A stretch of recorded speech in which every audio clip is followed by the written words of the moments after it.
sama adminnya tuh ya. Dan teman-teman semua yang sudah hadir, alhamdulillah, jazakumullah khair. Yang bukunya belum sampai, saya mohon dimaafkan dan mohon ridhonya. Hari ini kita lanjut ke hadis ya. Langsung lanjut ke hadis yang dari Ibnu Mas'ud dan dari Muaz bin Jabal. A'udzubillahi minasyaitonir rajim. Bismillahirrahmanirrahim. Alhamdulillahirabbil alamin wa bihi nasta'in ala umuri dunya waddin wa ala alihi wa sahbihi ajma'in. Rabbi shrah li sadri wa yassir li amri wa 'uqdatam min lisani yafqahu qawli. Allahumma afini fi badani, Allahumma afini fi sam'i, Allahumma afini fi basari. La ilaha illa anta. Baik teman-teman, alhamdulillah kita lihat hadisnya yang seperti saya udah share ya di situ. Hadis dari Ibnu Mas'ud, barang siapa ya yang ingin melihat wasiat Muhammad Shallallahu Alaihi Wasallam yang tertera di atasnya cincin stempel milik beliau, maka supaya membaca firman Allah Ta'ala yaitu surat Al-An'am 151 sampai 153 maksudnya. Nah, di sini kata apa? Janganlah, sungguh inilah jalanku dan janganlah kalian ikuti jalan-jalan. Maksudnya kalau pengen lihat wasiat Nabi kita SAW, kita lihat surat Al-An'am ayat 151 sampai 153. Nah, di sini apa namanya kalau kita ngomong soal ini emang pernah Nabi berwasiat gitu kan. Nah, tapi ini memang eh, apa namanya sebenarnya Nabi pengen berwasiat tapi waktu itu nggak jadi berwasiat kepada Ali bin Abi Thalib, nggak jadi berwasiat kepada Abu Bakar juga nggak jadi. Terus gimana yang dengan ke Ibnu Mas'ud? Jadi di sini sih sebenarnya seakan-akan Nabi berwasiat dengan ayat-ayat tersebut. Karena kalau berwasiat itu kan harusnya biasanya ditulis ya, ditulis apa yang diwasiatkan. Nah ini Nabi nggak nulis. Maka sebenarnya ayat inilah wasiat Nabi SAW dan ini bahkan disebutkan eh, wasiat Nabi yang fundamental katanya sih gitu ya. Nah di sini eh, kita lihat ininya apa namanya keterangannya dua wasiat Nabi SAW maksudnya apa? Tetap ya secara umum yang berisi prinsip pertama-tama jangan pernah menyekutukan Allah. Ya pokoknya wasiat pertama Nabi kaitannya dengan tauhid, baik tauhid uluhiyah, tauhid rububiyah maupun tauhid asma wa sifat. Kemudian Nabi juga melarang dengan kesyirikan. Nah, artinya di sini kita mungkin memang jadi harus tahu, harus belajar. Tauhid itu apa aja, apa yang kira-kira bisa mengotori tauhid kita, atau apa yang bisa kira-kira mengurangi tauhid kita, apa yang kira-kira bisa menguatkan tauhid kita, atau apa yang kira-kira bisa juga memurnikan tauhid kita, kita harus belajar benar-benar. Karena ini adalah wasiat dari Nabi SAW yang berisi prinsip dasar agama kita. Nah, jelas ya, kalau kita udah ngomong tauhid, kita juga harus tahu tentang syirik. Kita harus belajar tentang syirik. Kita nggak akan pernah bisa mengetahui tauhid kita benar atau tidak kalau kita nggak kenal dengan kesyirikan. Jadi orang sembahyang, sholat, ngaji, kalau dia nggak tahu yang namanya syirik, bisa ketipu, gitu ya. Kalau dia nggak tahu yang namanya syirik, bisa tertipu. Misalnya sholatnya niatnya karena apa, gitu kan? Yang misalnya cuman ngomong aja, yang dibilang, aduh aku udah nggak duha nih beberapa hari, pantesan omset jadi turun ya. Nah itu kagak ada kaitannya ya. Misalnya dia bilang kalau lagi lancar duha omset berudul gitu kan. Jadi dia menganggap duha arti jadi sampai-sampai dia bahkan mengatakan kalau buat gue sholat duha itu wajib kata dia. Sebenarnya semangat duhanya itu benar. Cuman ngerinya kalau dia sampai menganggap karena duha omset berudul, kalau nggak duha omsetnya turun. Berarti duhanya karena omset gitu. Itu ngeri banget kan ya yang namanya syirik-syirik dalam ibadah kita suka nggak sadari. Nah, kemudian yang ketiga, larangan apa namanya? Perintah yang tidak kalah pentingnya yang bahkan selalu Allah tempatkan sebagai hal pertama kepada manusia setelah perintah untuk tidak menyekutukan Allah adalah birrul walidain, berbakti kepada kedua orang tua. Nah, kalau udah ngomong orang tua, Masya Allah, aneka rupa ya, banyak banget kasus-kasus curhat-curhatan yang datang ke saya, gimana cara ngadepin bapak yang begini, gimana cara ngadepin ibu yang begitu gitu kan. Nah, makanya kita lihat di perintahnya itu Allah tidak pernah memberikan tanda bintang ya. Oke, Allah kalau bilang wabil walidaini ihsana dan kepada kedua orang tua berbuat baiklah, Allah tidak ada kasih kata-kata kecuali kalau orang tua lo begini, kecuali kalau bapak kamu begitu, kecuali kalau enggak ada. Pokoknya sama orang tua berbuat baik. Nah, penekanannya adalah pembatasnya adalah eh, tidak ada ketaatan dalam kemaksiatan. Sudah. Kalau sama orang tua taat itu harga mati, kecuali udah melenceng ke maksiat baru kita boleh tidak mentaati. Gitu ya. Disuruh eh, bikin sajen misalnya, disuruh eh misalnya misalnya punya saudara nih yang non Islam, terus ayo nggak enak mau bude, ikut yuk ke itu ke gereja, ikut aja Natalan misalnya, nggak boleh gitu ya.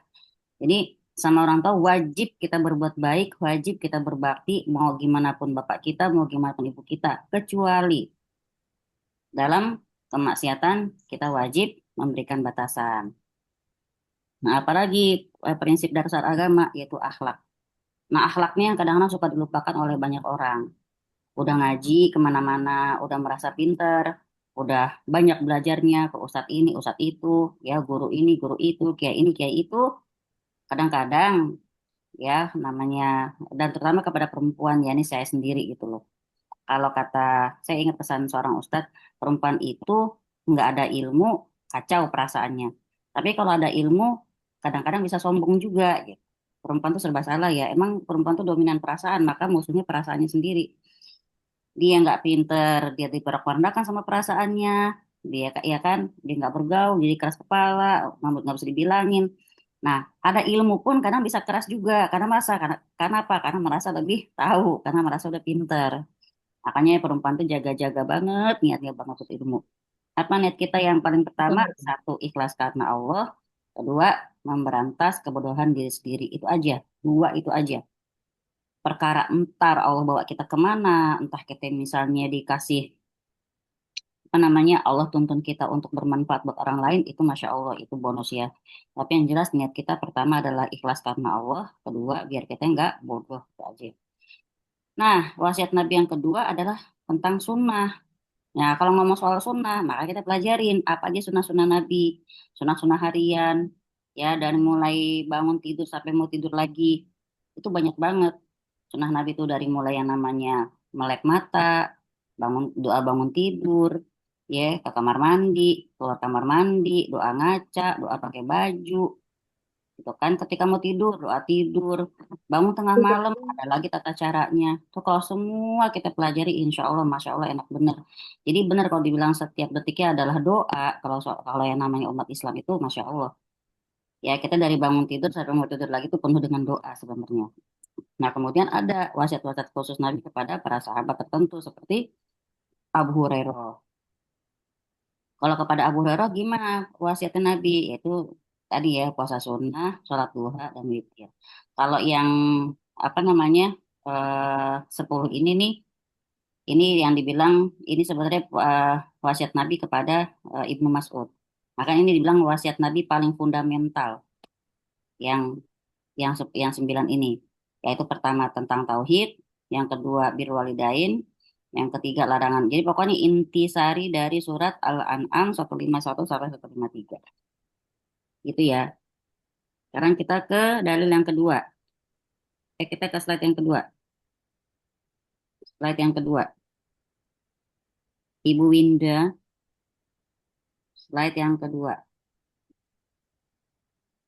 Nah, masih ya wasiat-wasiat Nabi yang kepada apa namanya kepada Abu Hurairah tadi, puasa 3 hari setiap bulan, yaitu kemudian yaitu ayamul bid ya, kemudian sholat duha, lalu sholat witir.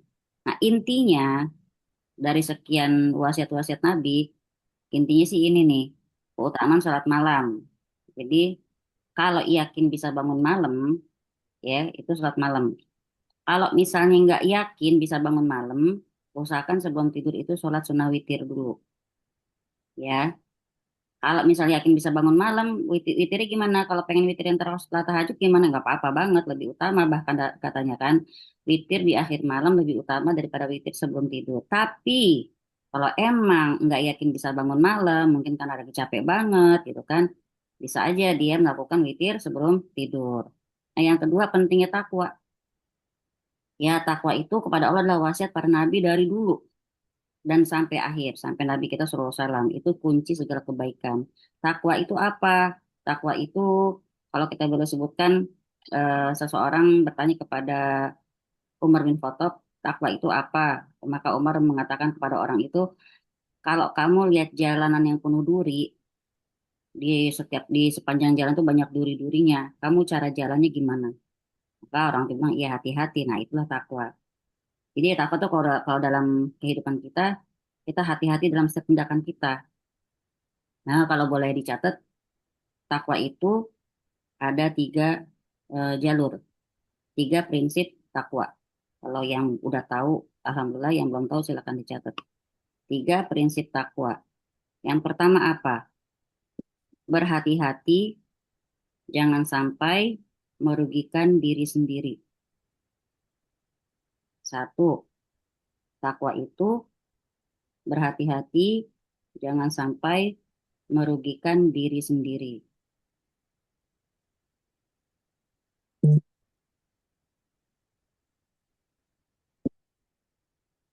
Lalu yang kedua, yang kedua prinsip takwa, berhati-hati, jangan sampai merugikan orang lain.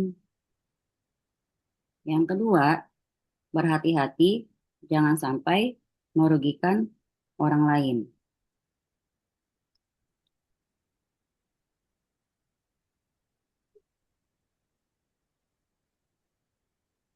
Prinsip takwa itu ada tiga. Yang satu, pertama, berhati-hati, jangan sampai merugikan diri sendiri. Kedua, berhati-hati, jangan sampai merugikan orang lain.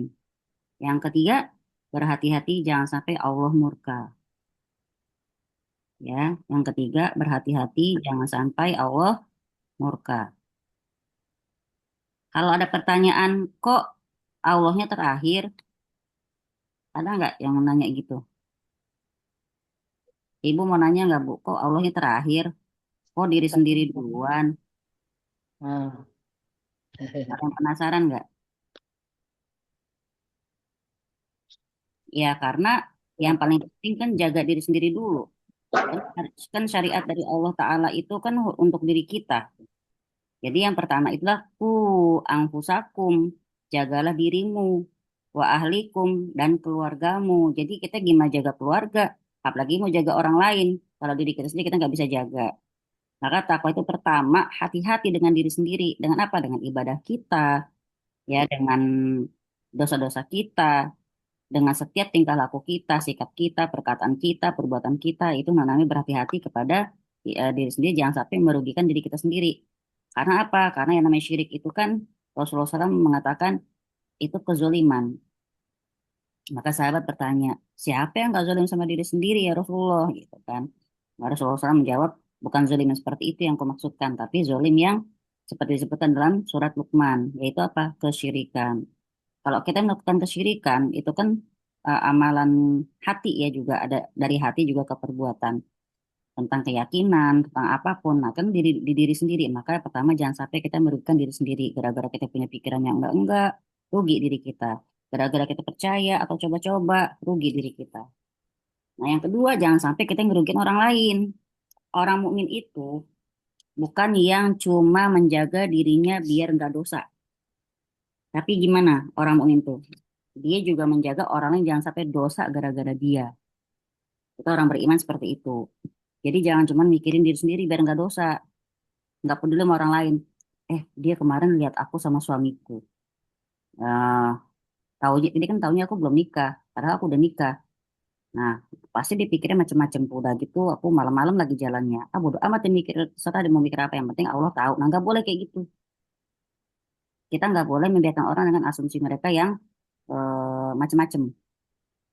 Apakah kita harus jelasin? Ya sebisa mungkin kita jelasin kalau emang orang itu jelas-jelas ketemu sama kita gitu. Ya, jadi jangan sampai membiarkan orang lain berdosa gara-gara kita. Contohnya di mana? Dalilnya. Rasulullah SAW ketika beliau lagi itikaf, beliau didatangi oleh istrinya yang namanya Safia. Nah, akhirnya Rasulullah mau mau antar dia pulang, lalu di depan bahasa kita depan musola ya, ngobrol lah sebentar sama Safia. Safia ini yang dulunya tahanan anak anak dari pemimpin Yahudi yang kalah perang itu yang Rasulullah jadikan istri. Teman-teman tahu kan kalau orang Yahudi kayak gimana cantiknya gitu kan. Ya, cantik, putih gitu dah. Nah, sahabat-sahabat Ansor itu nggak tahu Safia, belum banyak yang tahu. Taunya mereka Siti Aisyah aja. Jadi ketika mereka lagi lewat, mereka lihat Rasulullah ngomong sama perempuan cantik, malam pula gitu kan. Nggak tahu mau ngomong apa tuh mereka. Pas mereka lagi heran ngeliat ke arah Rasulullah, Rasulullah juga ngeliat ke arah mereka. Mereka buru-buru pengen menghindar. Rasulullah panggil. Rasulullah panggil mereka dan Rasulullah jelaskan, kenalkan ini istriku Safia gitu. Lalu Rasulullah melanjutkan perkataannya dengan perkataan, sesungguhnya setan menyusup ke dalam tubuh manusia melalui aliran darah. Dan aku takut mereka sudah menyusupi kalian untuk membisikkan pikiran-pikiran keji ke dalam kepala kalian, ke dalam hati kalian gitu. Arti di sini benar kan? Yang namanya suuzon itu asalnya dari mata, kita ngelihat. Lalu hati mikir macam-macam, hati merasa yang nggak benar. Lalu mikir, mulai berpikir macam-macam. Setan masuk lewat mana? Kalau kita yang kalau teman-teman yang sudah belajar ada wadawa udah mau khatam ya, berarti setan mau masuk lewat mana? Setan masuk lewat pos mata. Di dalam badan kita ini ada pos-pos yang bisa jadi tempat masuknya setan. Pos-posnya itu adalah mata, telinga, mulut, gitu ya. Nah, maka pos mata itu pos yang paling utama yang harus dijaga. Hmm. Safia cantik banget istri Rasulullah SAW. Jadi yang namanya Safia, Masya Allah. Semoga jadi cantik dan solihah ya. Amin ya Rabbal Alamin. Nah, jadi itu ya. Kalau dalam kitab ada wa itu disebutkan pos-pos tempat masuk ke setan yang harus kita jaga. Yaitu pertama pos mata. Maka dalam hadis ini jelas Rasulullah SAW bersabda, setan menyusup ke dalam tubuh manusia melalui aliran darah. Lewat apa? Lewat pandangan mata tadi. Karena dia ngeliat hal yang, ih kok Rasulullah sama perempuan ya? Mereka mau nanya nggak berani. Akhirnya mereka bikin asumsi kan. Nah kalau zaman sekarang gimana kalau ketemu seorang ustadz, terus atau di hidayat misalnya, sama perempuan yang kita nggak kenal, gitu kan? Kita tahu istrinya misalnya siapa, terus kita lihat lagi sama sama orang yang bukan istrinya. Nah, yang namanya manusia kan demen banget berpikiran yang keji ketimbang berpositif thinking gitu kan. Nah itu tadi maka Rasulullah SAW bersabda, aku khawatir setan sudah membisikkan pikiran-pikiran keji ke dalam hati kalian. Jadi itu ya, ingat ya prinsip seorang mukmin adalah selain dia menjaga dirinya agar tidak bikin dosa atau tidak berdosa, dia juga harus bisa menjaga sesamanya jangan sampai dosa gara-gara dia. Jadi jangan jangan ada perkataan biarin dia mikir macam-macam nanti Allah yang tahu nggak boleh. Kalau kita udah jelasin gimana Om dia tetap berpikir macam-macam ya itu udah kita udah lepas diri, yang penting kita udah jelasin. Kadang-kadang lucunya kalau orang yang bergibah itu ya misalnya si A sama C ngegibahin D. Kayak paling tahu lah pokoknya nih si A ini tentang si B. Sampailah perkataan itu kepada si B. Si B nggak pengen ada kesalahpahaman. Dia temuilah si A sama si C. Dijelasin, ditabayun. Sebenarnya begini loh, bukan seperti yang kalian ciptakan, bla bla bla bla bla. Tapi biasanya fakta di lapangan, si A sama si C nggak akan percaya apa yang ditabayunkan oleh si B. Tetap meyakini apa yang mereka sudah duga sejak awal, bener nggak? Bener kan? Mereka justru padahal yang ngejelasin tokoh yang mereka jadiin bahan gunjingan. Maka yang saya ketahui adalah kadang-kadang orang tuh lebih tahu tentang kita daripada kita sendiri. Kita udah jelasin bla bla bla bla. Enggak, aku sukanya biru. Enggak, pokoknya yang gue denger lo sukanya merah gitu loh. Ih, dia lebih tahu kita gitu. Jadi gitu ya. Subhanallah seperti itulah manusia. Jadi yang kedua, berhati-hati jangan sampai merugikan orang lain. Nah, baru yang ketiga apa? Berhati-hati jangan sampai Allah murka. Kenapa Allah murka? Karena kadang-kadang orang-orang manusia itu mendahulukan ridho manusia, nggak peduli sama murkanya Allah. Dikejar aja ridhonya orang. Ya nggak enak aku sama ini, nggak enak sama itu, nggak enak terputus ukhuwahnya, bla bla bla. Tapi banyak gak enak yang manusia akhirnya mengabaikan keridhaan Allah. Nah itu kalau orang takwa nggak begitu. Dia jaga dirinya, jaga sesama, dan jaga jangan sampai Allah murka. Itu takwa. Nah, poin yang keempat apa di sini? Menjaga lisan. Jangan berkata yang akan menimbulkan penyesalan. Bener banget. Abu Bakar sampai dipegang nih ujung lidahnya sambil beliau berkata, ini nih gara-gara sepotong daging ini nih bisa membuat aku tersungkur ke dalam neraka. Dan memang hadisnya banyak banget tentang lisan. Ada orang berkata sesuatu yang dia pikir itu receh, tapi ternyata kata-kata itu bikin dia masuk ke surga. Ada orang yang berkata-kata tentang sesuatu yang dia pikir nggak penting gitu ya, Tapi ternyata dengan kata-kata tersebut dia bisa masuk surga. Nah, orang yang nggak jaga lisan, ya banyak banget orang yang nggak jaga lisan itu yang akan membuat dia tersungkur, bahkan di situ di hadis disebutkan tersungkur. Tersungkur dengan wajahnya duluan ke dalam neraka jahanam. Itu gara-gara nggak jaga lisan. Maka sangat penting menjaga lisan. Makanya itu tadi soal akhlak. Setelah amal ibadah, sebenarnya yang paling bisa memberatkan timbangan kita di padang mahsyar nanti adalah timbangan akhlak.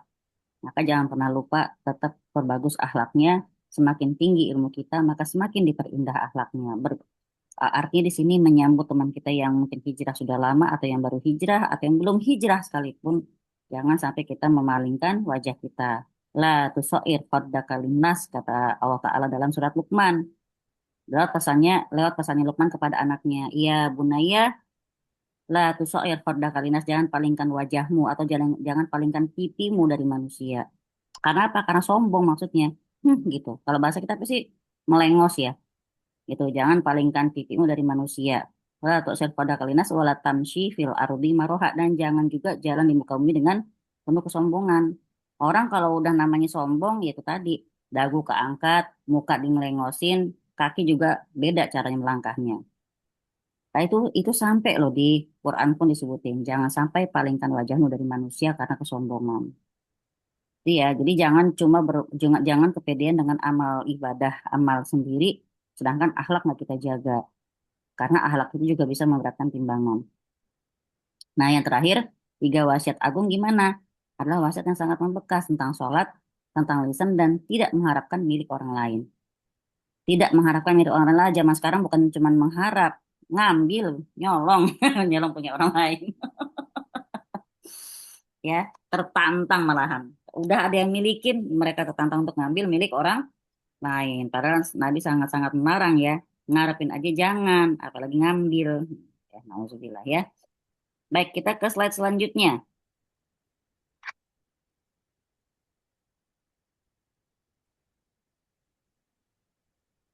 Nah, kita berbicara tentang hadis yang kedua. Hadis dari Muaz bin Jabal.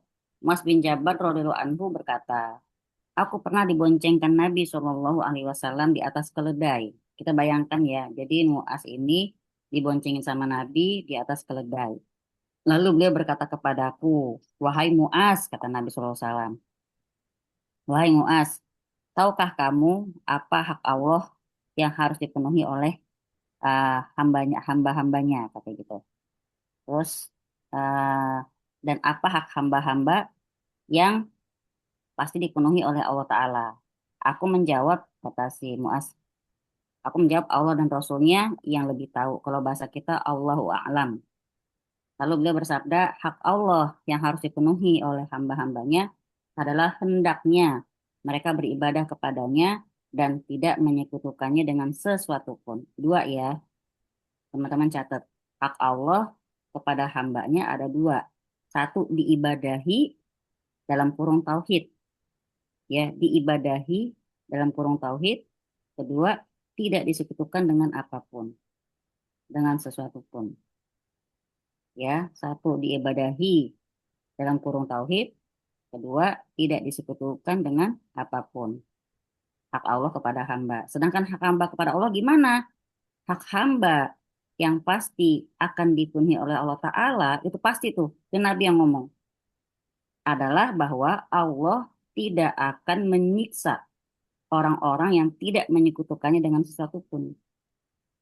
Cuman satu yang kita jalanin, ya, cuman satu hak kita yang bisa kita minta ke Allah Ta'ala selama kita jalanin yang dua tadi, hak Allah, apa hak Allah? Diibadahi dan tidak disekutukan dengan apapun.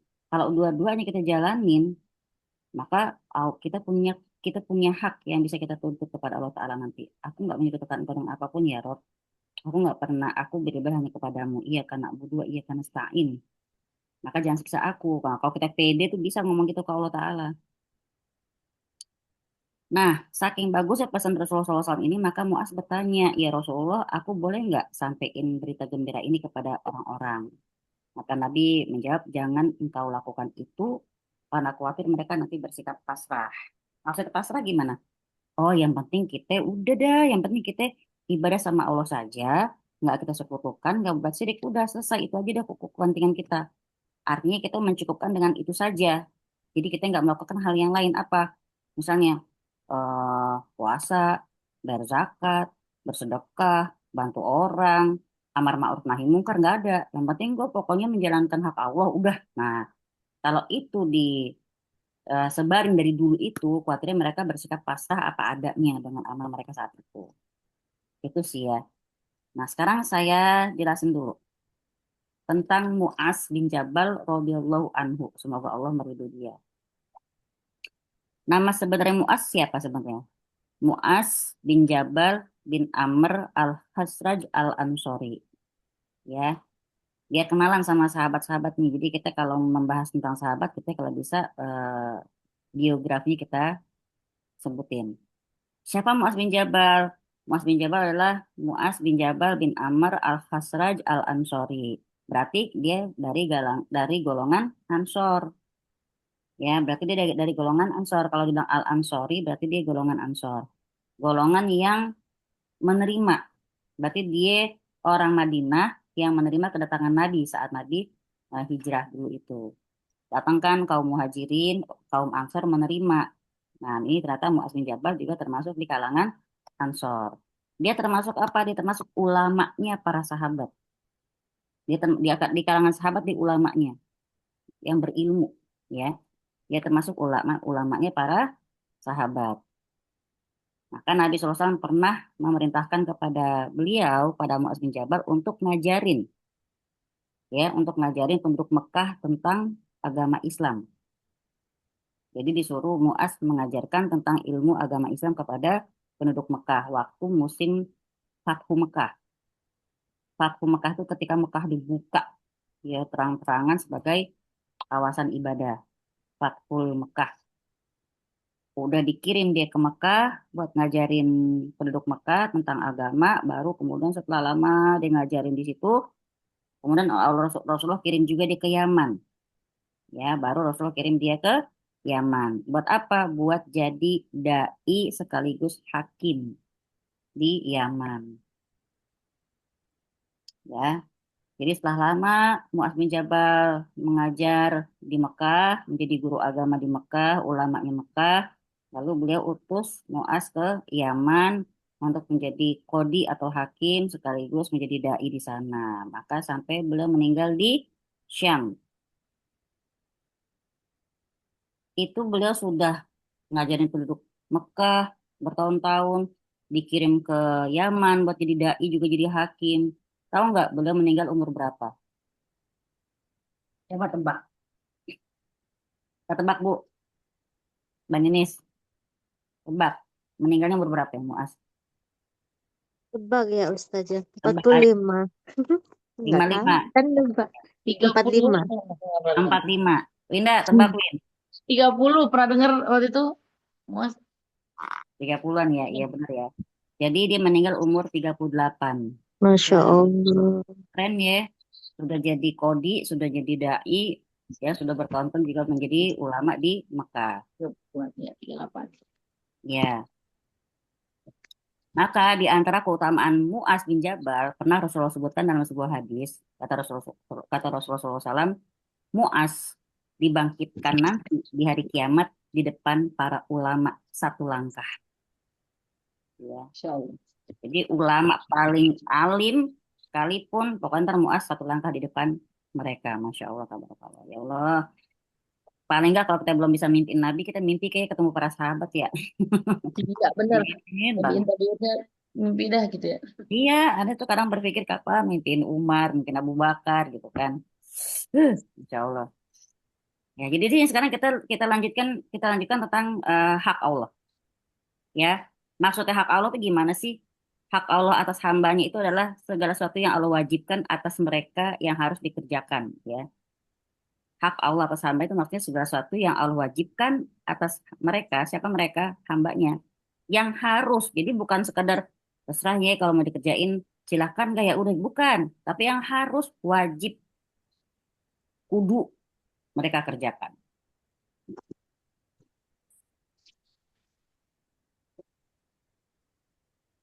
Itu hak Allah atas hambanya.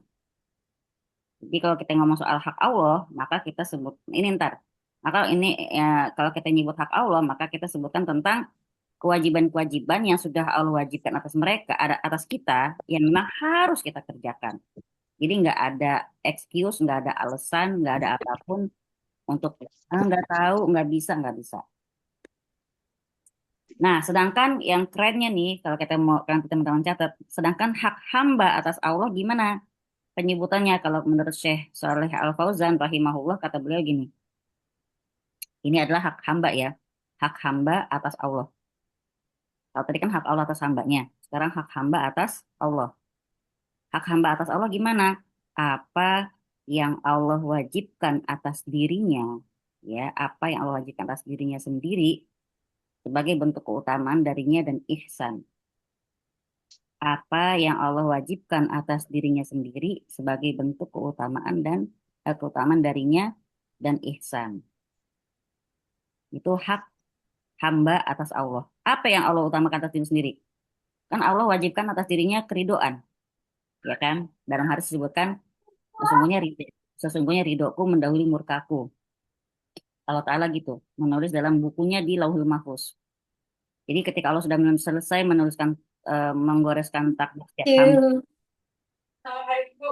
Terima kasih. Sama-sama. Maaf, maaf. Aman, aman. Jadi ketika Allah sudah selesai menulis takdir setiap hambanya, Allah tulis di akhir halaman itu Allah tuliskan sesungguhnya ridhoku mendahului sesungguhnya rahmatku mendahului murkaku. Jadi Allah sendiri mengingatkan dirinya bahwa rahmat itu jauh lebih duluan ketimbang murkanya. Maka kalau ngomong soal hak hamba atas Allah, ulama menyebutkannya apa hak hamba atas Allah adalah apa yang Allah wajibkan atas dirinya sendiri. Berarti Allah Ta'ala mewajibkan diri sendiri loh untuk memberikan rahmatnya duluan ketimbang murkanya. Ya sebagai bentuk apa? Bentuk keutamaan Allah sendiri dan ihsannya Allah kepada kita. Ya karena makhluk kan nggak satu pun yang bisa mewajibkan Allah. Ya kita nggak bisa mewajibkan Allah atas sesuatu, nggak bisa. Allah lah yang mewajibkan kita. Ya makanya kalau ngomong soal hak kita kepada Allah, maka itu adalah kewajiban yang Allah tetapkan pada dirinya sendiri. Ya sebagai bentuk kasih sayangnya Allah kepada kita gitu. Jadi Allah sendiri yang mewajibkan dirinya untuk menunaikan haknya kita. Selama apa? Selama kita tidak mempersekutukan Allah dengan apapun, ya kita bertemu dengan Allah dalam kondisi bersih dari kesyirikan, maka Allah Ta'ala akan masukkan kita ke dalam surga. Sebagai bentuk kasih sayang Allah ya pada Rasulullah SAW. Pada kita maksudnya, umatnya Nabi SAW. Di dalam sebuah hadis riwayat Muslim, di sini Nabi SAW bersabda, barang siapa mati dalam keadaan tidak mempersekutukan Allah dengan sesuatu pun, pasti masuk surga. Dan barang siapa mati dalam keadaan mempersekutukan Allah dengan sesuatu, pasti akan masuk neraka. Itu sudah jelas Rasulullah sebut dua-dua nih ya. Ini hadis riwayat Muslim Sahih nomor 93 tentang iman ya. Artinya di sini sudah ketahuan batasannya. Barang siapa mati dalam keadaan tidak mempersekutukan Allah dengan sesuatu apapun pasti masuk surga. Dan barang siapa mati dalam keadaan mempersekutukan Allah dengan sesuatu pasti akan masuk neraka. Makanya kalau kita dengar tentang setan-setan, sampai kapan mereka berusaha mengecoh kita sampai sakaratul maut datang. Makanya kalau ada keluarga yang mungkin sudah sakit parah, kritis, kronis, berarti kita nggak usah mendahulukan melo-melo kita. Kita siapin aja. Kita ajak tenang, ngobrol tentang Allah, tentang perjumpaan dengan Allah, tentang reuni di surga, ya. Dan kita ngaji. Saya tadi pagi itu ngelihat video keluarga Kristen. Saya apalagi Islam loh ya. Saya bilang Islam baru udah diajarin banget ini. Gitu. Di Islam itu keluarga Kristen yang benar mempersiapkan papahnya untuk menyambut sakaratul mautnya itu. Sudah pahya, perjalanan bapak sudah selesai. Ini masih papanya masih bisa ngomong. Tapi memang sudah sampai di situ pokoknya hitungan-hitungan hitungan dokternya lah gitu. Udah sampai udah perjalanan papa udah selesai, anak-anak sudah jadi. Aku terima kasih bang sama papa sudah ngasuh aku nyayang. Nah, kayak gitu deh mereka semua anak-anak pada ngomong terima kasih, papa ngucapin papa siapin perjalanannya ya, jangan lengket di badan, jangan susah. Pokoknya papa pergi aja kalau mau begitu loh. Nah kalau kita kadang-kadang ngajiin, kadang yang lagi sakit malah ngomong, kenapa lo baca Yasin? Emang lo pengen gue cepet meninggal kan begitu. Padahal sebenarnya orang sakit tuh memang enak kalau kita bacain Quran kan. Nah itu siapa Iya, yang kayak dari gitu? Kalau daripada daripada kayak Ayu Ting Ting, ya Allah lindungi Bilqis gitu. nah itu ya kita nggak tahu ya. Mimpi ya. Ya makanya cinta kepada anak sebegitunya juga kan kita nggak tahu ya. Itu Allah yang Maha tahu dah. Kita nggak bisa menilai. Kita juga punya anak yang nauzubillah. Tapi boleh nggak kayak gitu ya? Sebenarnya boleh aja orang itu kan juga sebenarnya kan bukan bukan irama itu bukan punyanya sholawat itu secara khusus. Bahkan kita bersolawat aja sebenarnya nggak perlu diiramakan sebenarnya. Tapi mungkin karena dia public figure ya, jadi ya itu tadi ya. Lalu alam bisawab. Nah, sekarang kita lihat di sini sudah ya hak Allah kepada hambanya, hak hamba kepada Allah Ta'ala. Kita nggak akan disiksa oleh Allah Ta'ala selagi kita tidak menyekutukannya. Ada yang mau nanya dulu sampai di sini? Kalau ada mau nanya, saya tunggu. Kalau Kalau nggak ada nggak yang mau ada, nanya, saya yang nanya gitu dong. ya. Sekarang, Aman. kalau nggak ada yang nanya, saya lanjut lagi. Bismillahirrahmanirrahim. Contoh ya, teman-teman boleh catat lagi. Tadi kan secara umumnya hak Allah itu dua ya. Diibadahi dalam kurung tauhid. Yang kedua, tidak disekutukan dengan apapun.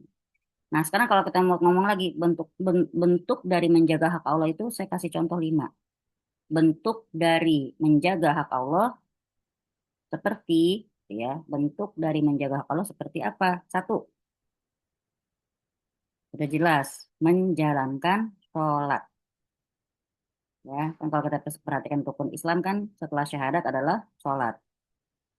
Satu, menjalankan sholat. Inilah bentuk ibadah atau bentuk perkara yang paling penting yang memang harus kita jaga.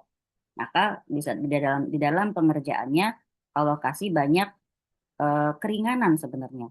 Ada boleh jamak, ada boleh kosor, ada boleh jamak dan kosor, dan kemudian cara pelaksanaannya terserah gimana kondisinya. Dia bisa diri bagus, nggak bisa diri duduk, nggak bisa duduk dia tidur, nggak bisa tidur dia pakai isyarat mata. Baru kalau nggak pakai bisa semuanya barulah disolatin, gitu kan. Jadi di sini banyak banget keringanan-keringanan yang Allah kasih dalam urusan sholat. Nggak bisa kena air pakai tayamum, ya. Itu ya, pertama adalah menjalankan sholat. Yang kedua gimana? Setelah menjalankan sholat, yang kedua menjaga dari bersuci. Ini kadang-kadang banyak yang lewat urusan bersuci ini. Ya, menjaga bersuci, artinya menjaga toharohnya. Ingat teman-teman, kalau pipis harus tuntas. Lagi emak-emak nih, yang kadang rasanya udah tuntas, begitu pakai mukena, kayak masih pengen pipis. Bener nggak? Ya kan? Nah, jadi kalau pipis itu sampai sampai begitu. Terus kita cebok yang benar, sambil terus lagi sampai berasa benar-benar sudah tuntas. Kenapa? Karena bersuci itu pembukanya sholat. Kalau bersucinya nggak benar, wudhunya nggak sah. Wudhunya nggak sah, sholatnya juga nggak sah. Nah itu kan berefek ke sholat itu makanya bersuci itu ya. Jadi yang kedua adalah menjaga bersuci. Perhatikan banget jangan sampai baju kita kena cipratan najis. Yang ketiga menjaga kepala dan perut. Ini belum sayang, nggak apa-apa. Yang ketiga menjaga kepala dan perut. Kepencet, maaf. Ya, jadi itu tadi saya masih nyebutin hak Allah. Satu menjaga sholat, ya menjalankan sholat. Ini harus kita jaga banget. Yang kedua menjaga toharohnya. Toharoh itu bersuci ya. Ada yang bisa nulisnya kan toharoh? Toharoh. Satu menjaga sholat, dua menjaga toharoh, ketiga menjaga kepala dan perut. Ayo, apa itu? Kalau menjaga kepala gimana? Jaga penglihatannya, jaga pendengarannya, jaga lisannya. Ya, menjaga bentuk dari menjaga kepala adalah menjaga pendengaran, menjaga penglihatan, menjaga lisan. Dari apa? Dari apapun yang Allah haramkan. Dari apapun yang Allah larang. Ya, itu menjaga kepala. Jadi jangan sampai pendengaran kita, penglihatan kita, atau lisan kita entah ngomong atau masukin. makanan dan minuman yang haram. Nauzubillah summa nauzubillah. Menjaga perut gimana? Menjaga apapun yang ada di dalamnya. Apa tuh? Jaga hatinya, ya kan? Jaga lambungnya. Jadi kalau bilang jaga perut mulai dari jaga hati sampai ke lambung. Jangan sampai masuk makanan minuman yang haram. Jaga kepala itu nyambung. Ya, lisan, pendengaran, penglihatan. Lalu yang keempat, apa yang keempat? Menjaga lisan dan kemaluan.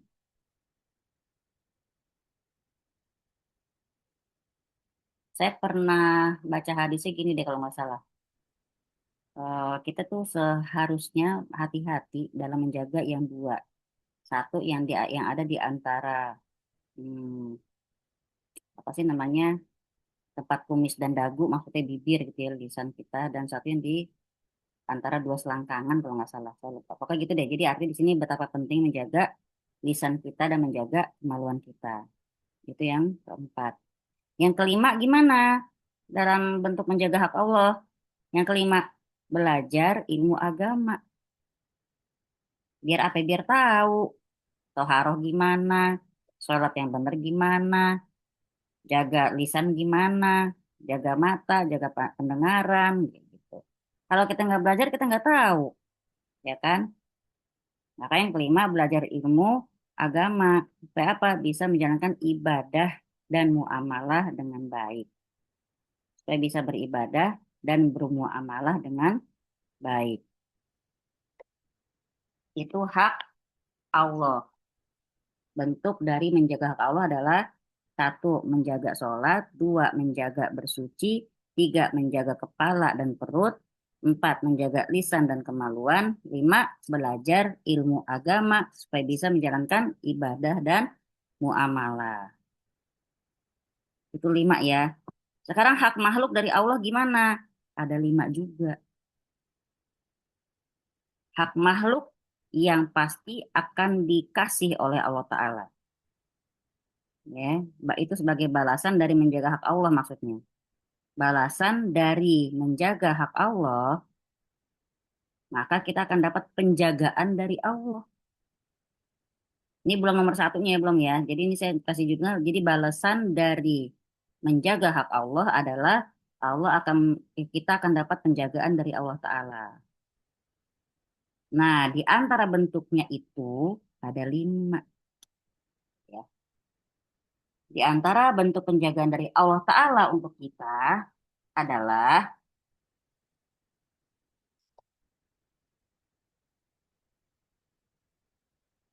satu,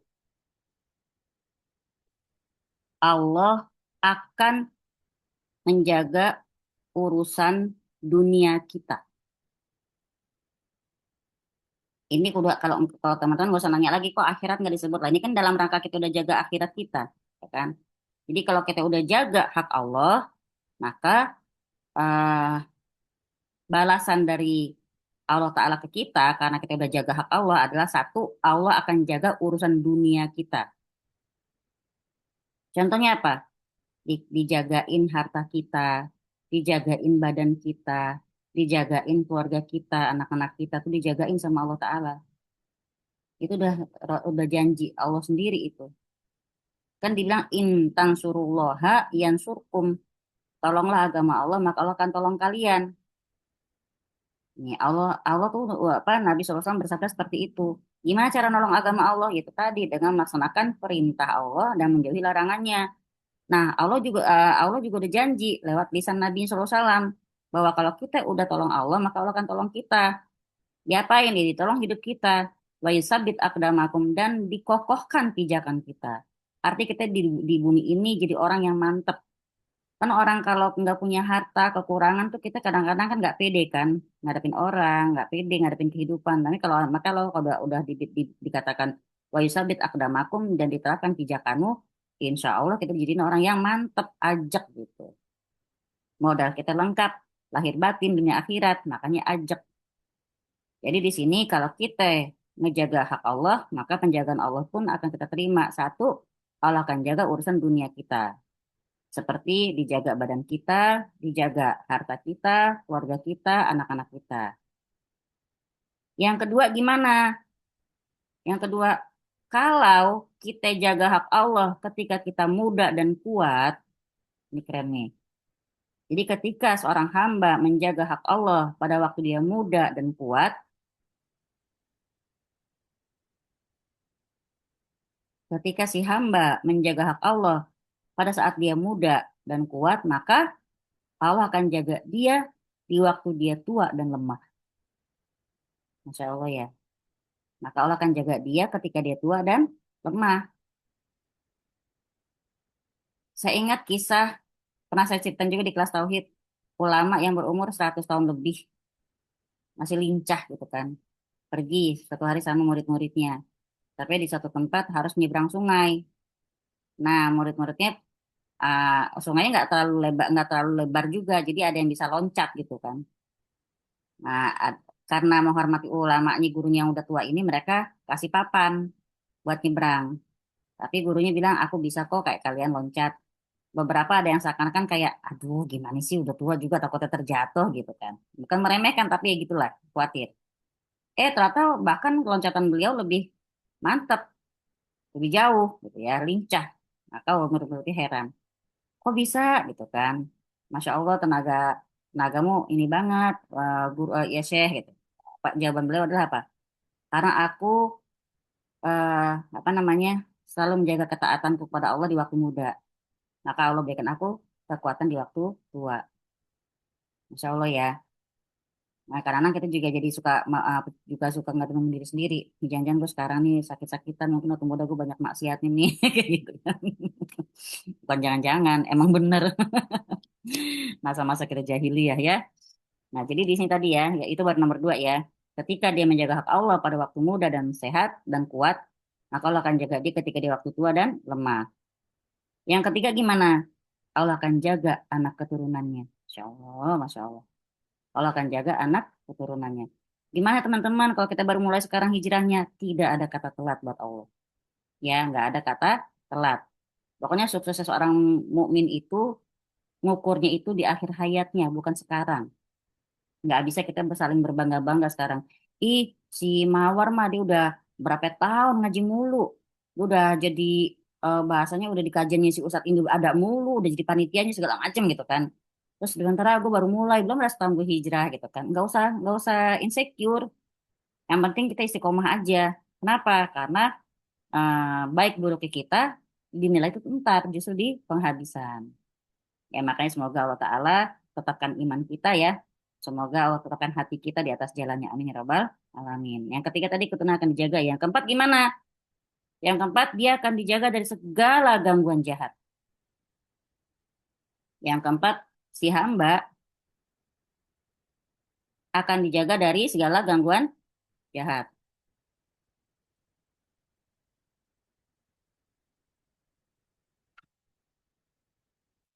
Baik, apa? Gigi ya. Yang mana? Yang bawah.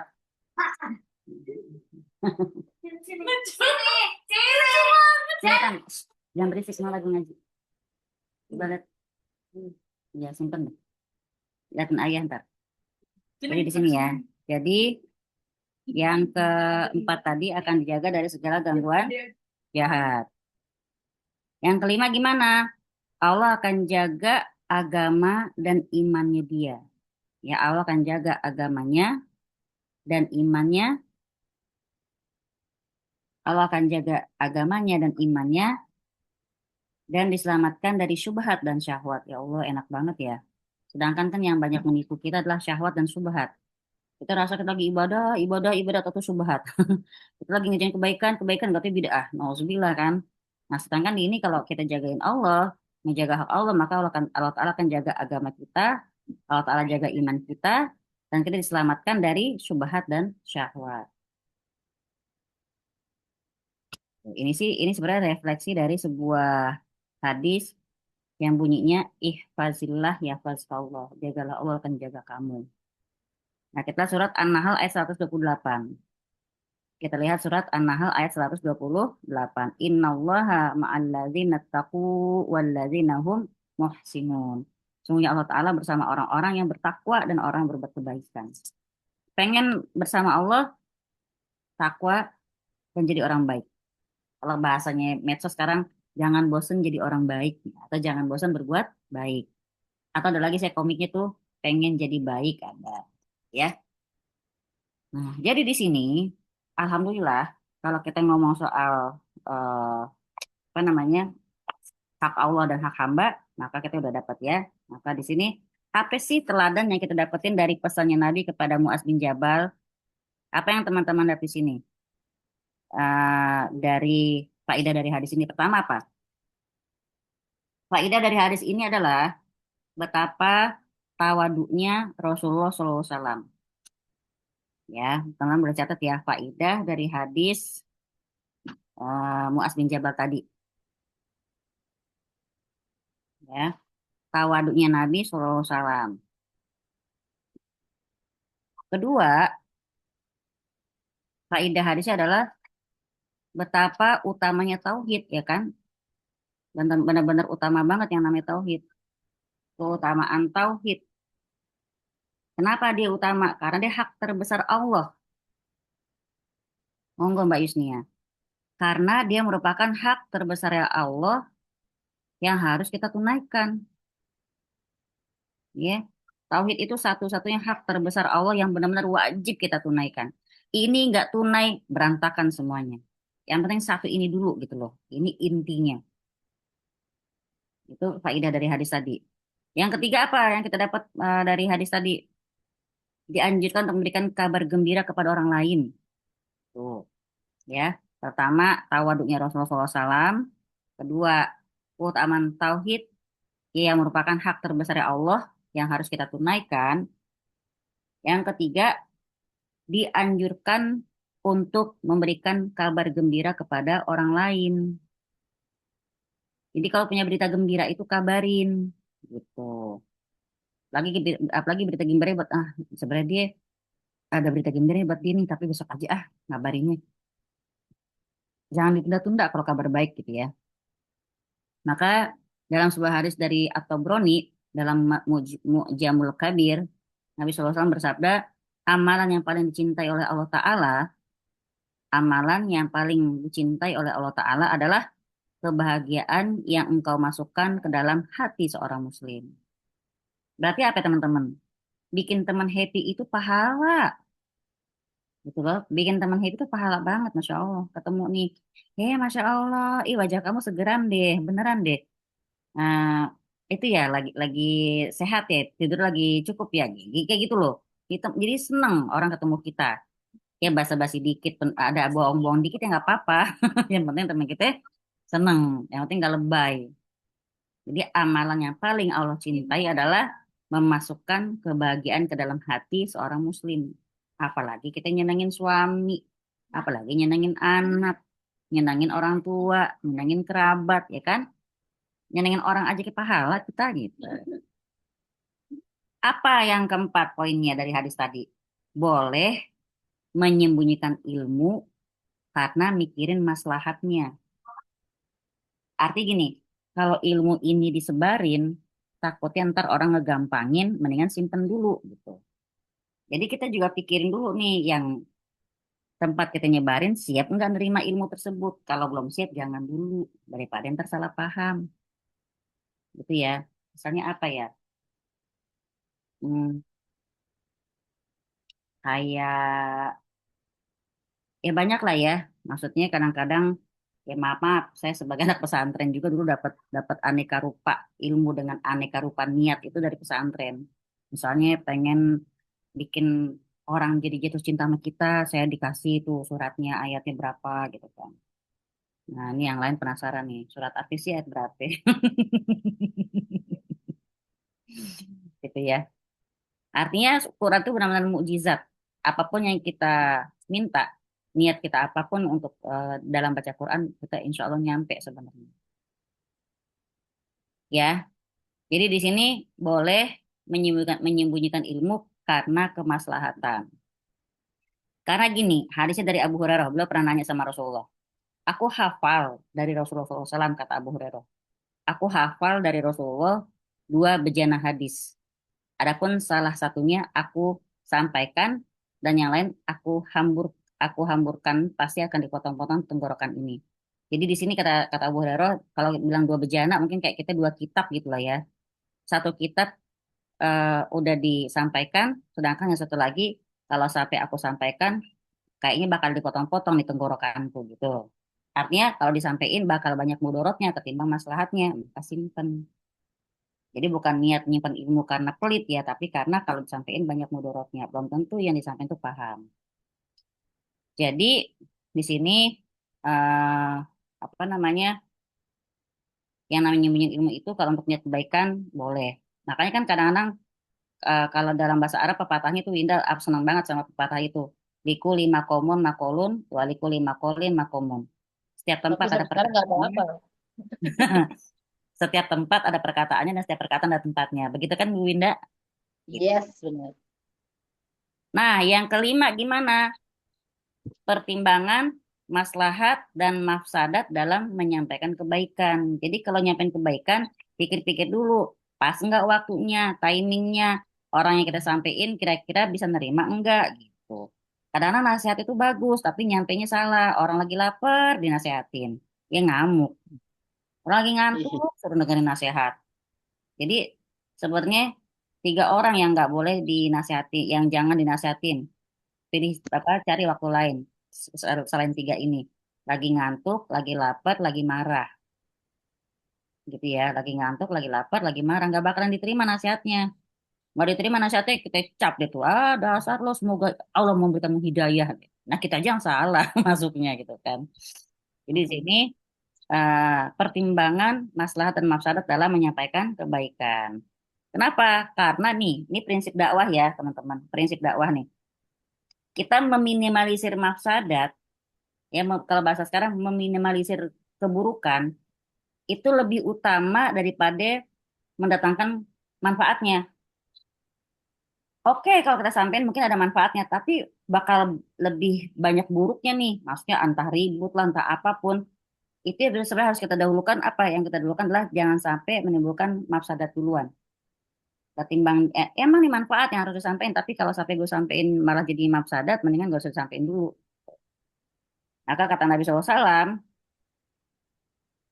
kepada Siti Aisyah radhiallahu anha kata Nabi gini, wahai Aisyah, kalau bukan karena kaummu masih sangat dekat dengan masa mereka, ya maksudnya di sini tentang kekafiran ya, maka aku akan menghancurkan Ka'bah.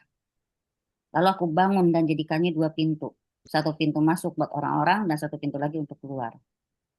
Nah saking aja gitu loh, orang pada baru masuk Islam, baru baru hijrah dari kekafiran, jadi Rasulullah nggak buru-buru gitu loh. Ini sebenarnya seperti itulah. Jadi Nabi pun mempertimbangkan mafsadat dan maslahat dari setiap kondisi. Kemudian apa namanya di dalam hadis yang lain di sini kata Nabi kalau bukan karena kaummu baru saja keluar dari kafiran pasti aku akan menghancurkan Ka'bah dan menjadikannya sebagai menjadi atau membangunnya lagi di atas fondasi Ibrahim. Sesungguhnya Quraisy ketika membangunnya kekurangan dan aku akan buatkan pintu belakang. Jadi kalau bahasanya Nabi ini waktu dibangun ada kurangnya nih, nggak ada pintu belakangnya.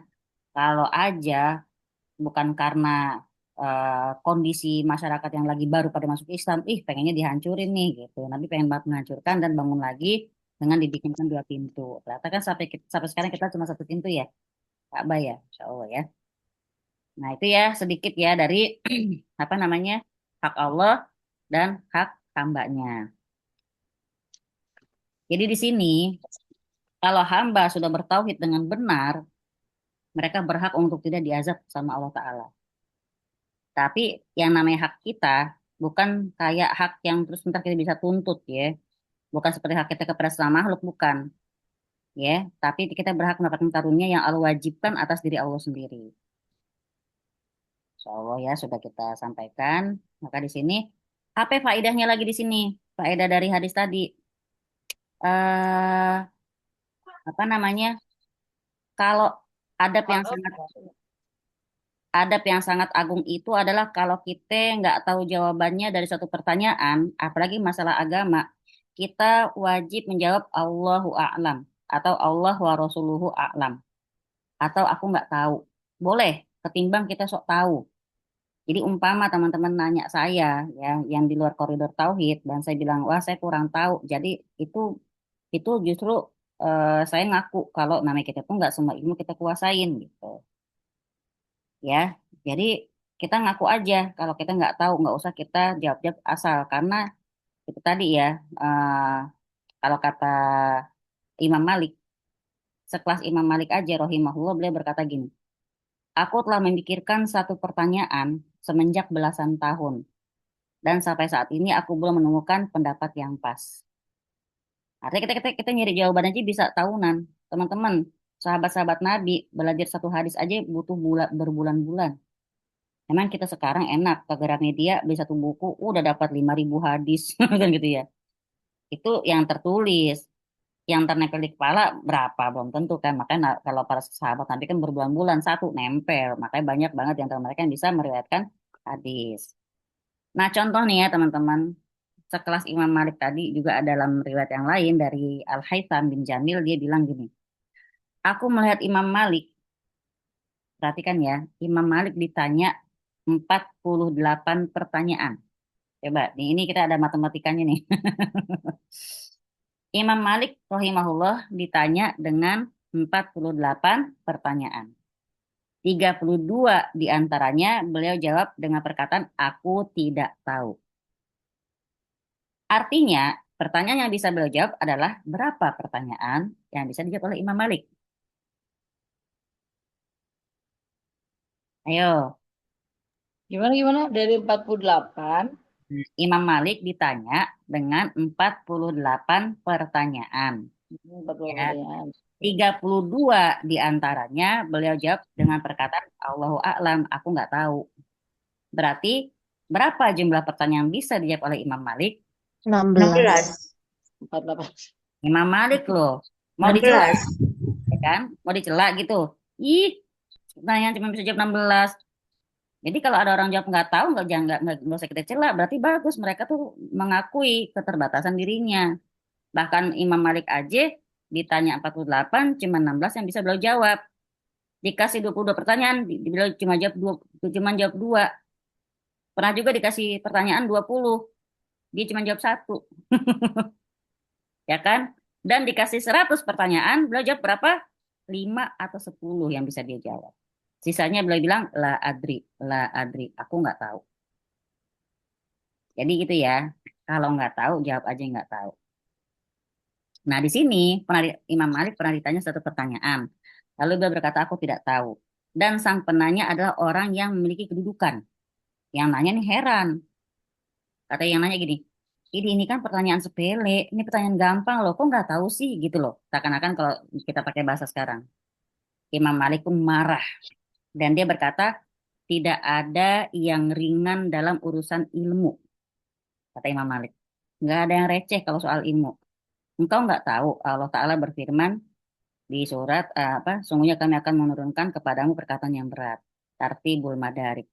Jadi Quran aja pun Allah turunkan sebagai perkataan yang berat. Jadi nggak bisa kita kalau misalnya apalagi dia kalau bertanya masalah agama nih ya kalau orang nggak tahu ya udah nggak usah dipaksa untuk ih masa nggak tahu sih gitu aja jangan gitu ya. Jadi memang itu urusan agama itu harus hati-hati. Jadi di sini kalau kata ulama sesungguhnya yang membinasakan orang-orang adalah sifat ujub dan ingin dijadikan pemimpin. Itu kalau kita sok menjawab semua yang ditanya kita jawab. Nauzubillah. Jadi hikmahnya adalah apa? Kalau kita nggak tahu jawaban suatu pertanyaan tentang agama, maka kita disunnahkan menjawab Allahu a'lam atau Allah wa rasuluhu a'lam. Ini dikatakan oleh para sahabat tatkala Nabi masih hidup. Nah, kita boleh nggak jawab kayak gitu setelah Nabi wafat? Secara syariat boleh, ya. Soalnya seakan apa? Kalau Nabi masih ada, pasti kalau ditanya tentang permasalahan-permasalahan kayak begini kan, maka Nabi juga sebenarnya kalau Nabi lebih tahu ya. Tapi kita tuh tadi, kalau kita lihat prakteknya para sahabat, kita harus jawab Allah wa rasuluhu a'lam. Atau Allahu a'lam bisawab boleh. Nah, kalau pertanyaan itu nggak ada urusannya dengan agama, gimana? Urusan dunia. Boleh nggak kita jawab Allah alam? Boleh juga. Allah alam boleh. Ya. Apa namanya? eh Kalau tadi kan pertanyaan agama, kita bilang Allah wa Rasulullah alam. Kalau pertanyaan dunia, Allah alam aja boleh.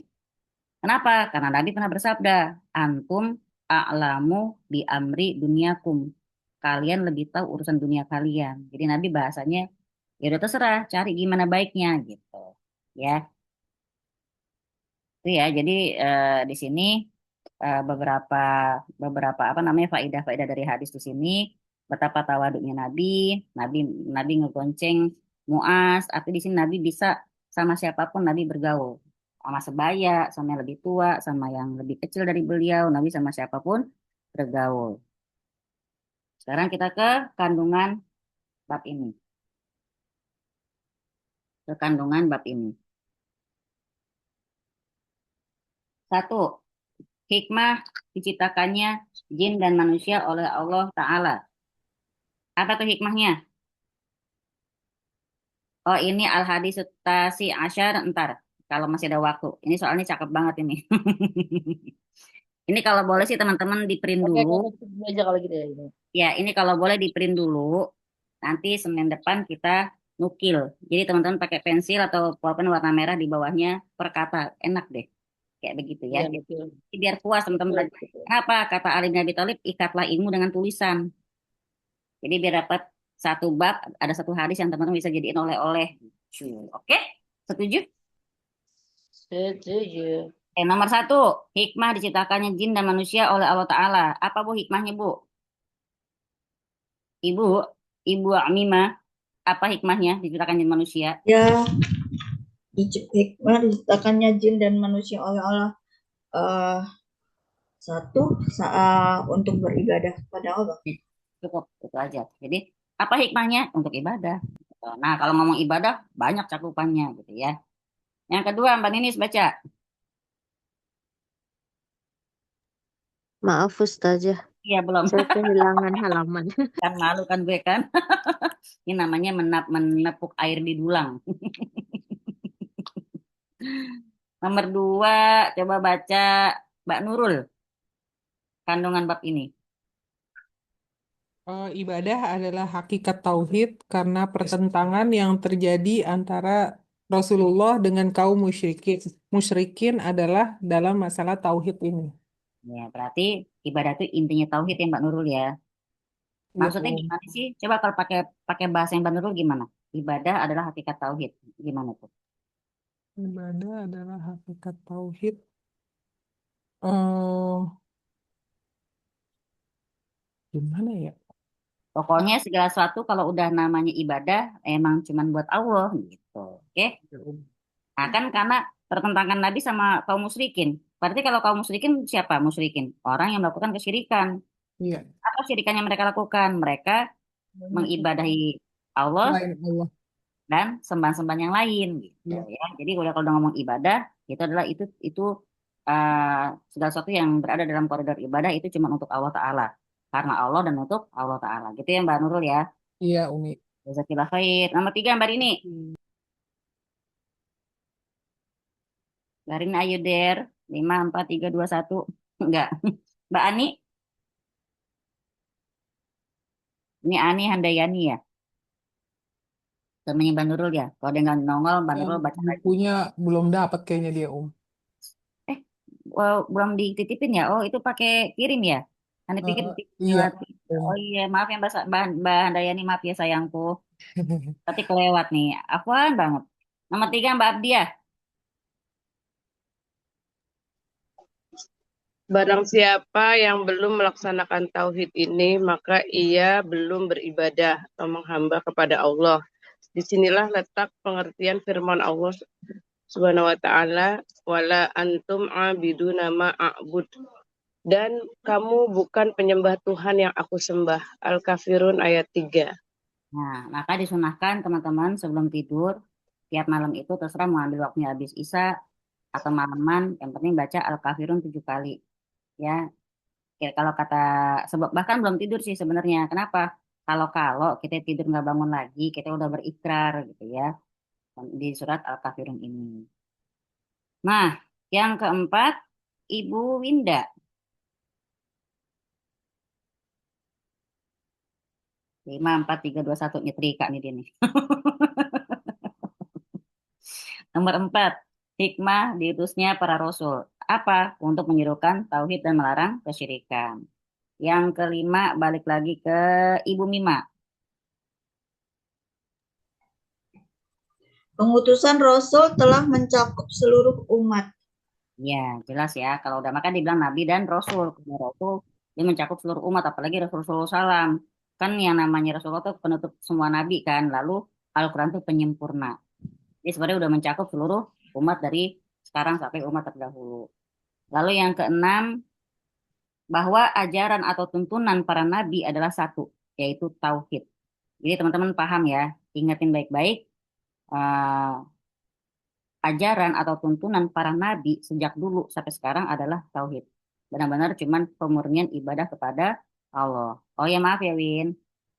Terus yang ketujuh, masalah besar. Apa? Bahwa ibadah kepada Allah tidak akan dapat terwujud dengan sebenar-benarnya kecuali dengan mengingkari togut. Togut ya, teman-teman bisa nulisnya. Ada di surat Al-Baqarah setelah ayat kursi. Apa togut? Togut itu pokoknya segala sesuatu yang disembah, dipuja-puja, diagungkan, dicintai sedemikian rupa selain Allah Ta'ala. Berarti apa? Bisa, afwan. Bisa, bisa saja anak kita jadi togut, bos kita jadi togut, pasangan kita jadi togut, gitu ya. Harta kita jadi togut. Kenapa? Yang kita sayangi sedemikian rupa melebihi sayang kita sama Allah Ta'ala. Nauzubillah, summa nauzubillah. Nah, di sini kalau kita mau benar-benar ibadah kita sama Allah itu terwujud dengan sebenar-benarnya, kita harus sambil mengingkari togut. Nah, ini dalam pengertian dalam surat Al-Baqarah 256. Faman yakfur billah faman yakfur bit-taghut wa yu'min billahi faqad istamsaka bil urwatil wuthqa. Ini ada di surat Al-Baqarah 256. Nah, ini teman-teman bisa amalin tiap subuh, tiap habis subuh sama habis maghrib, ayat kursi, 2 ayat sesudah ayat kursi, dan 3 ayat akhir Al-Baqarah. Itu tuh 6 ayat itu ya. Ayat kursi, 2 ayat sesudah ayat kursi, lalu 3 ayat akhir Al-Baqarah. Nah, ini ada kata-kata famay yakfur bit-taghuti wa yu'min billahi faqad istamsaka bil urwatil wuthqa. Barang siapa ingkar kepada tagut dan beriman kepada Allah Ta'ala, maka sungguhnya dia telah berpegang kepada buhul tali yang amat kuat.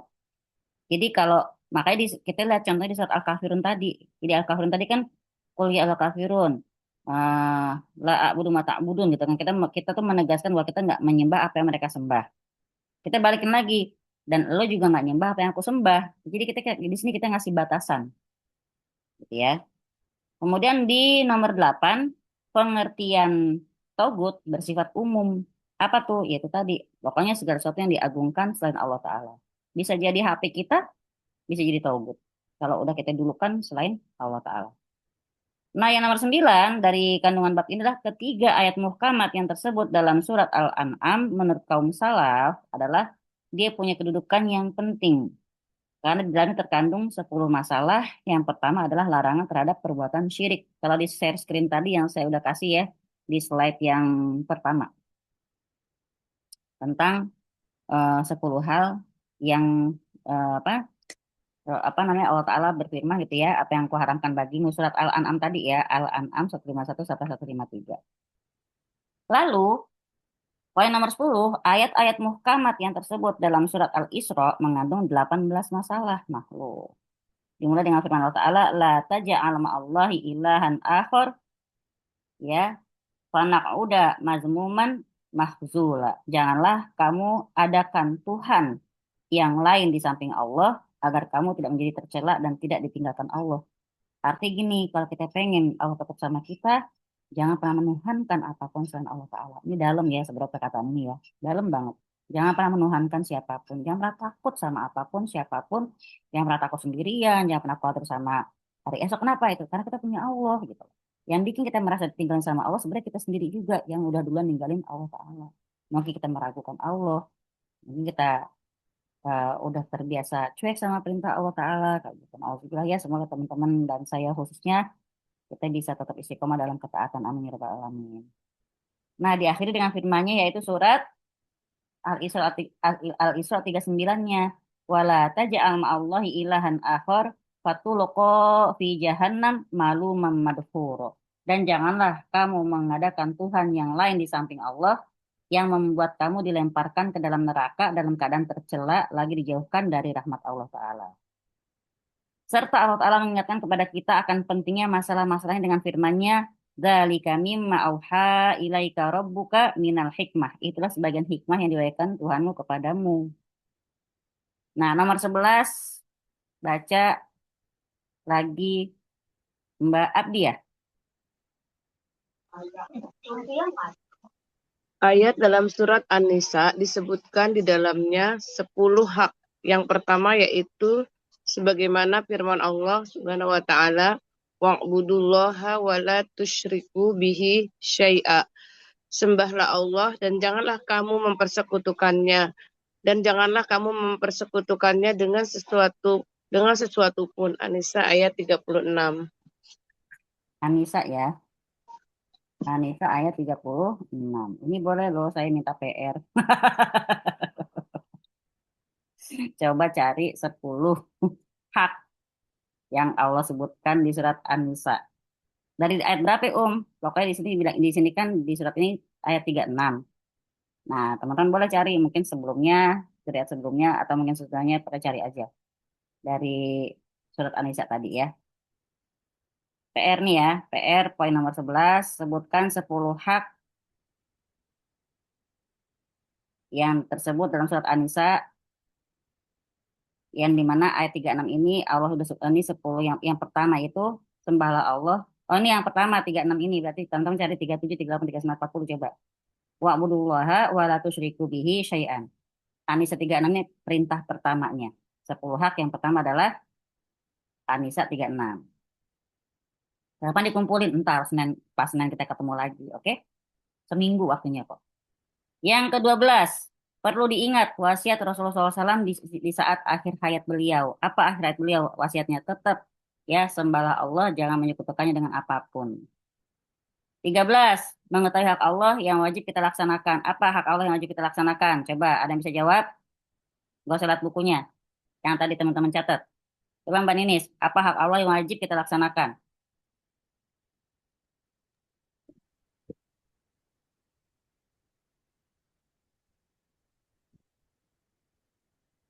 Satu kalimat doang ya tuh. Apa hak Allah yang wajib kita laksanakan? Salah nggak disetrap kok. Aman. Ayo apa? Menjalankan sholat. Iya, boleh. Tapi secara umum gini, Mbak. Kalau ditanya, Mbak Ninis, apa hak Allah yang wajib kita laksanakan? Diibadahi, tidak disekutukan dengan apapun. Gitu Oh ya. iya. Baru Yang penjabarannya. dua itu. Iya. Oke. Nah, sekarang yang 14, Ibu Mima, mengetahui hak para hamba Allah yang pasti akan dipenuhinya kalau mereka melaksanakan haknya terhadap mereka. Apa hak hamba dari Allah Ta'ala, Bu Mima?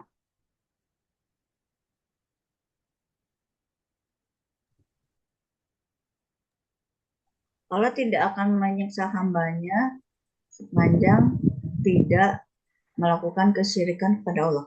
Cakep. Nah, itu ya. Jadi dia terkait ya. Apa hak Allah atas hambanya? Diibadahi, tidak disekutukan dengan apapun. Apa hak hamba dari Allah Ta'ala? Dia nggak akan siksa selama dia tidak menyekutukan Allah dengan apapun. Jazakillah khair. Yang ke-15, bahwa masalah ini tidak diketahui oleh sebagian besar sahabat Nabi.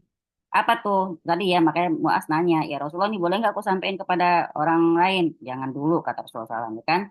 Tidak diketahui oleh sebagian besar sahabat Nabi, maksudnya apa? Karena Rasulullah menyuruh Muaz agar tidak memberitahukannya kepada mereka. Dengan alasan beliau khawatir, kalau nanti mereka akan bersikap menyandarkan diri kepada keluasan rahmat Allah. Jadi kalau kita ngomong soal rahmat Allah, maksudnya Allah tuh rahmatnya luas banget. Jadi sebenarnya kita nggak boleh putus asa. Maka dibilang berkali-kali dalam Quran, salah satu di surat Yusuf, salah satunya. eh, dan janganlah kamu berputus asa dari rahmat Allah Ta'ala. Sungguh tidak ada yang putus asa kecuali kaum kafir, kata Allah Ta'ala di situ bilang seperti itu. Jadi jangan pernah kita putus asa sama rahmat Allah Ta'ala. Maka di sini eh, Maka Mu'az pun tidak memberitahukan masalah ini kecuali di akhir hayatnya. Akhirnya beliau disebarin masalah ini. Kenapa? Karena takut dosa. Takutnya sampai mati sebelum nyampein terhitung jadi orang yang nyembunyiin ilmu. Gitu. Maka sebab itu di masa hidup Mu'az masalahnya tidak diketahui oleh kebanyakan sahabat. Maka itu tadi ya yang namanya hadis itu kadang ada disampaikan sama sahabat ini, sahabat itu, karena itu tadi periode-periode mereka berbeda. Mungkin saat sahabat ini nyampein eh, apa namanya sahabat yang lain saat itu nggak tahu tentang masalah ini seperti itu. Nah, kemudian ke-16 boleh merahasiakan ilmu pengetahuan masalah ini untuk maslahat. Yang 17 dianjurkan untuk menyampaikan kepada sama muslim suatu berita yang menggembirakannya. 18 Rasulullah SAW merasa khawatir terhadap sikap menyandarkan diri kepada keluasan rahmat Allah Ta'ala. Jadi Rasulullah SAW itu sangat mikirin umatnya. Jangan sampai kita seenaknya gitu ya. Karena tahu Allah kita rahmatnya maha luas, maka kita ibadah ya sedapat-dapatnya gitu. Nah, kalau ada kalimat ittaqullah mastata'tum, bertakwalah pada Allah sebisa kamu atau sesuai kemampuan kamu, maksud bukan kemampuan yang di apa adanya begitu aja, bukan. Tapi kemampuan yang sudah kita usahakan dengan bersusah payah. 19, Bu Indah, mumpung di nongol. Maaf tadi anak mertua menelpon kan harus diangkat kan ya. Ya. Berapa? 19. Ya. Jawaban yang disyariatkan bagi orang yang ditanya sedangkan dia tidak tahu adalah Allahu wa rasulu a'lam. Allah dan Rasulnya lebih mengetahui. Jadi kalau kita ditanya tentang ilmu agama, terutama ya, Allah wa rasuluhu a'lam. Allah wa rasuluhu a'lam. Hu-nya itu ke Allah. Allah dan Rasulnya lebih tahu. Kalau urusan dunia gimana? Allah wa a'lam. Gitu boleh. Win, ini mah bagaimana Win? Wa a'lam, gue nggak tahu gitu. Ya bisa Kalau Allah wa kalau aku punya jawaban paling mujarab sih. apa? Tak gue telepon Mbak Mumung dulu ya. Tak gue tanya dia dulu ya. Gitu. Gue juga ada. Ntar ya saya tanya Ustadz dulu ya. Gitu. Aneh ada begitu. Iya kan? Andalan. Baik ya, yang ke-20. Boleh menyampaikan ilmu kepada orang-orang tertentu tanpa yang lain. Jadi boleh. Oh ini kayaknya yang bisa nerima sini aja nih si Fulanah nih jangan dulu. Belum pas. Atau kalau ke dia kayaknya takutnya malah sensi misalnya. Bisa seperti itu. Jadi benar tadi ya, lihat perkataan ada tempatnya, setiap tempat ada perkataannya. Ngomong sesuai dengan audiensnya. Tapi juga nggak boleh dikasih tau juga. Gue kemarin ngasih tau ke sini. Lo nggak gue kasih tau, soalnya lo belum siap. Kagak boleh itu juga, nyakitin itu namanya ya. Udah nggak kasih tahu, dikasih tahu, kalau dia nggak dikasih tahu. Ya Allah. Kemudian, 21 kerendahan hati Rasulullah SAW karena ketika menunggang keledai, beliau memboncengkan orang lain di belakangnya. Jadi tolong ya yang pada pakai motor, jangan pelit-pelit ngeboncengin orang lain di belakang. Tapi yang ngeboncengnya juga jangan segan-segan pegangan. Nanti ngejublak ke belakang. Ya. Kemudian ke-22 boleh memboncengkan seseorang di atas binatang kalau binatang itu kuat. Nah, juga punya perasaan juga sama binatangnya juga. Jangan mentang-mentang baik sama teman, binatang kagak dipikirin, ya kan? Ya kan, Win? Mentang-mentang Ya, motornya enak, kagak berisik, berlima di atas motor. Jangan cengtri juga. Jangan, ya. kan katanya nggak boleh bertiga ya berlima lah. Yang ke-23 apa? Keutamaan Muaz bin Jabal. Ayo, satu saja. Acung, keutamaan Muaz bin Jabal. Keutamaan Muaz bin Jabal. Apa ya? Ya Allah, Ayo. di kitab Yang ada kalau usia nggak salah muda sudah menjadi dai dan hakim. Cakep, Mbak Dia. Oh, Juga usia muda sudah menjadi dai dan hakim, Masya Allah Ta'ala. Pokoknya udah jadi utusan Nabi SAW ya untuk beragama dan untuk berdakwah ke Yaman. Jazakumullah khair. Terakhir, bahwa tauhid mempunyai kedudukan yang sangat mendasar. Jadi teman-teman, yang namanya dasar itu berarti fondasi. Fondasinya harus kuat. Apalagi kita perempuan. Karena perempuan itu kita dominan perasaan. Tauhid itu urusannya di hati. Urusannya di keyakinan. Berarti dia harus punya modal perasaan yang banyak untuk memahami tauhid. Jadi perempuan ini sebenarnya dengan dominan perasaannya ini benar-benar jadi dua sisi mata uang ya. Dia dominan perasaan kalau dibawa ke tauhid mantep ya. Tapi kadang-kadang ujiannya juga dari tauhid juga gitu ya. Diuji seberapa yakin engkau sama Allah. Ya, seberapa yakin kalau Allah tuh dekat, seberapa yakin kalau pertolongan Allah tuh dekat, seberapa yakin kayak gitulah. Masya Allah ya. Pokoknya kita akan diuji sesuai dengan apa yang kita pelajari. Kadang-kadang apa kakak saya juga pernah bilang, kalau lagi bawain tentang sabar, tapi ujiannya kudu nahan marah mulu, kan gitu. Jadi teman-teman jangan kaget kalau ntar ujiannya tentang tauhid. Diuji nih keyakinan teman-teman tentang pertolongan Allah, tentang luasnya rahmat Allah Ta'ala. Ya nggak, ada nggak nih mungkin boleh testi satu orang kalau ngerasain sejak belajar tauhid kayaknya ujian saya begini deh. Ada nggak yang mendapat ujian baru? Ujian baru udah kayak murid baru. Mbak Bia CPNS. gimana? Ibu Nurul barangkali mau cerita Ibu Nurul? Ada Zaman-zaman bener emang. Oh, gimana? bener kan gua? Pas kelas baru ini ya? Enggak, kan sebenarnya Nurul ikut Tauhid dari yang kemarin kan, angkatan kemarin tahun 2024 Mm-mm. apa 23 ya, Win ya? Emang murid setia itu, Iya, AKA iya remedial. bener, dari 2023. Nah, eh, emang bener kok, pas banget tuh di sekitaran Agustus, pasca udah sama bapak nggak ada, terus berikut-berikutnya tuh bisnis suami diuji. Emang bener banget itu. Ya, Tapi ya banyak. itulah, ketika kita udah udah tahu maksudnya gimana cara apa namanya tenangnya dan sabarnya, ya memang itu Allah pengen kali dari kita gitu kan. Bahasa Gitu kita sih, ya terserah Allah ya, suka-suka Allah ya enggak? Iya, Ini betul, berarti masuknya kemana yang Nurul? Tauhid uluhiyah, rububiyah, apa asma wa sifat? Ayo. Ya. Tar dulu, yang mana nih ya? Saya mah kan murid yang belum hatam, Kalau itu tanya Bu Judul, Mima Win, kalau Win. kalau kalau Apa, Win? Belajarnya lompat-lompat mulu nih, baru ini kayaknya. Judulnya apa, Win? Bener. Kasih judul atas ujianmu sendiri. Ujiannya Mbak Nurul masuknya ke tauhid rububiyah. Hmm. Ya kan pekerjaan kan diuji kan. Oh, ya, Ini kan kita kalau boleh kasih dalil Ali Imran ayat 26. Qulillahumma malikal mulki tu'til mulka man tasya wa tu'zil mulka mimman tasya wa tu'izzu man tasya wa tu'zillu man tasya. Allah itu kalau emang dia kita yakini sebagai satu satu yang berkuasa, terserah Allah mau ngasih kerajaan pada yang dikehendaki, mau ngambil pada kerajaan dari yang dikehendaki, mau naikin, mau nurunin, terserah Allah. Dia dikal khair, yang penting semua yang dari tangan Allah itu kebaikan semua.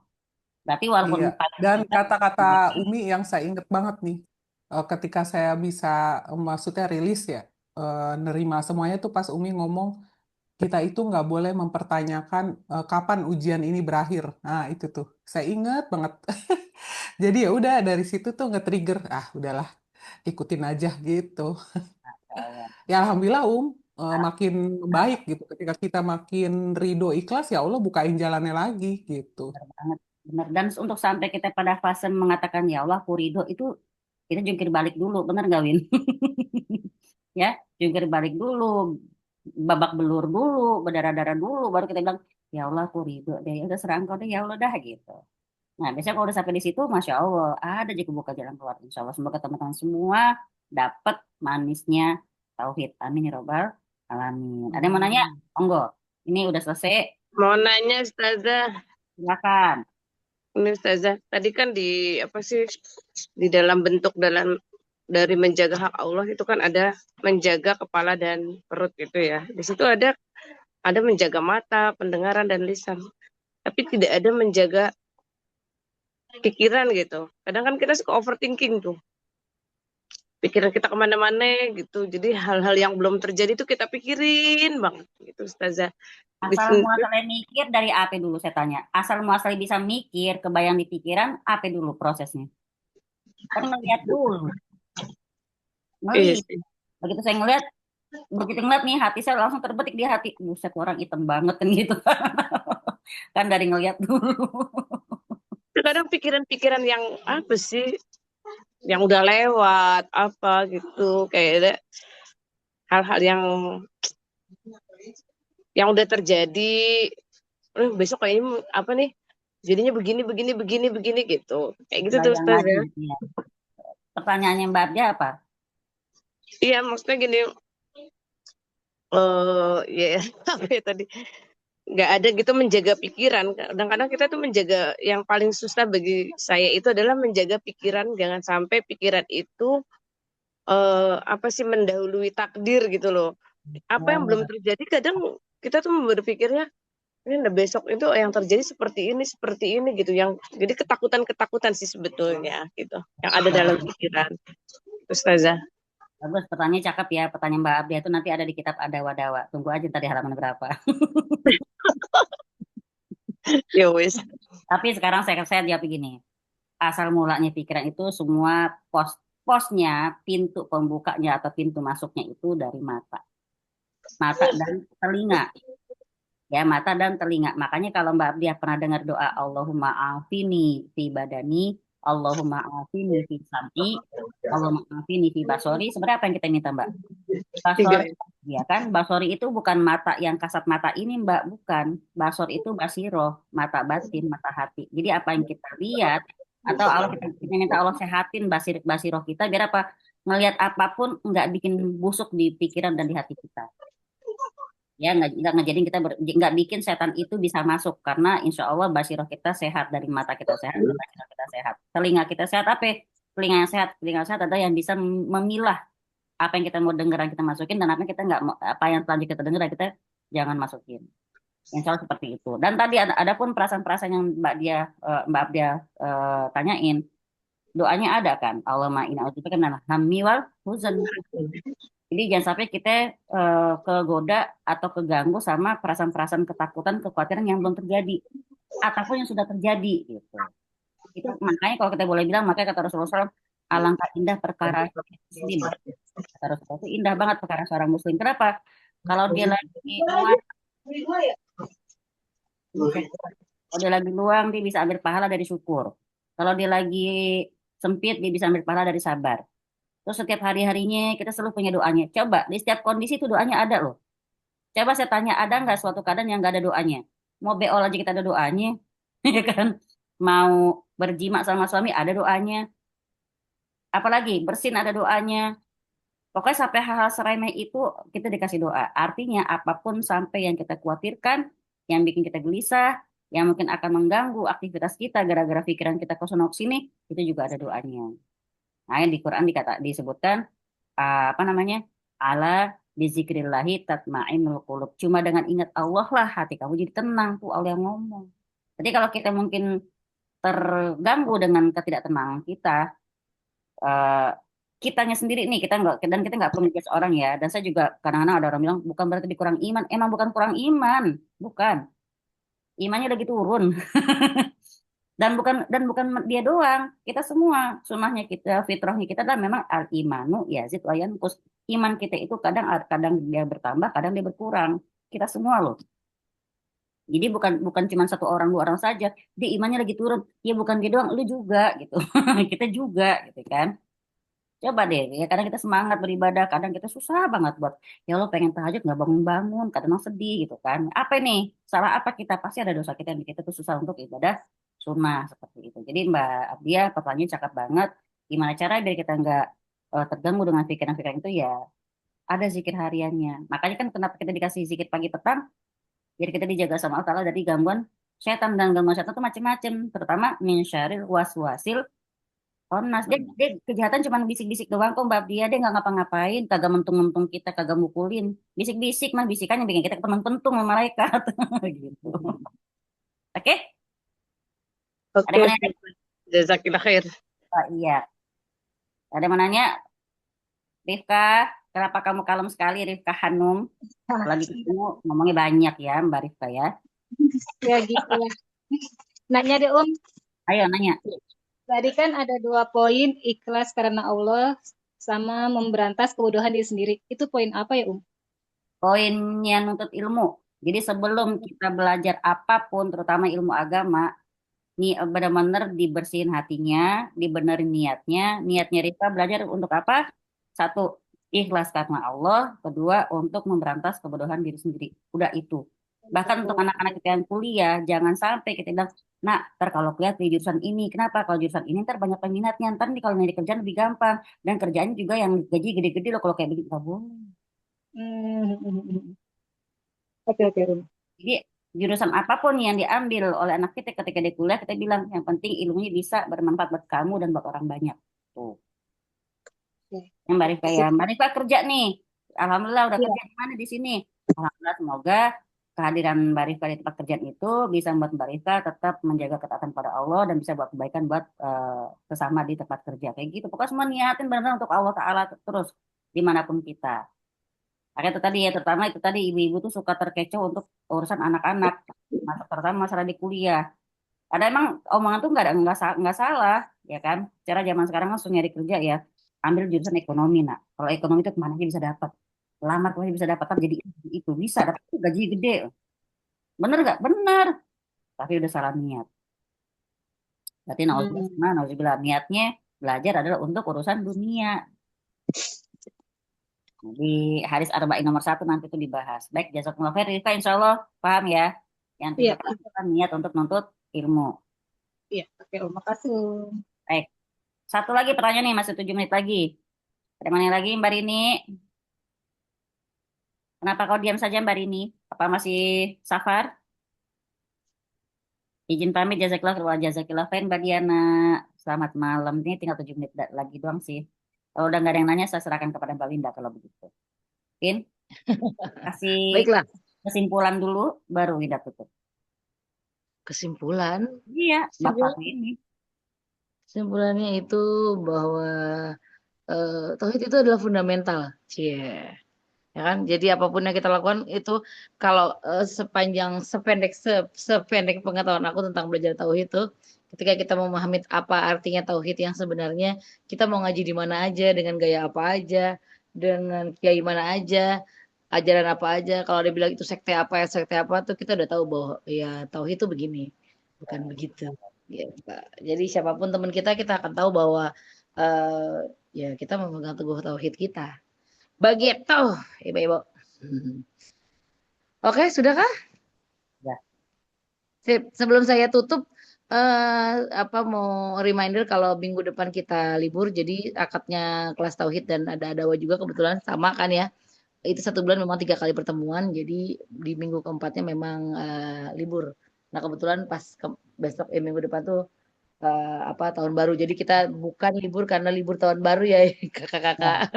Jadwal libur. Jadi teman-teman ingat ya, Topaz minggu keempat libur. Jadi jangan ada kata-kata libur karena tahun baru. Mohon maaf, kita mau nggak ikut tahun baru. Cie. Alhamdulillah ya, pas banget ya nih bab 1 selesai ya. Alhamdulillah perjuangan 3 minggu. Baik, kakak-kakak semua, insya Allah semoga hari ini banyak banget manfaat yang kita dapat. Mari kita sama-sama mengucap hamdalah, istighfar dan doa kafaratul majelis. Alhamdulillahirrabbilalamin. Astagfirullahaladzim, astagfirullahaladzim, astagfirullahaladzim. Subhanakallahumma wa bihamdik, asyhadu an la ilaha illa anta, astaghfiruka wa atubu ilaik. Sampai ketemu 2 minggu lagi. Assalamualaikum. Waalaikumsalam. Izin Waalaikumsalam pamit. warahmatullahi Mohon wabarakatuh. Inde. Akhir.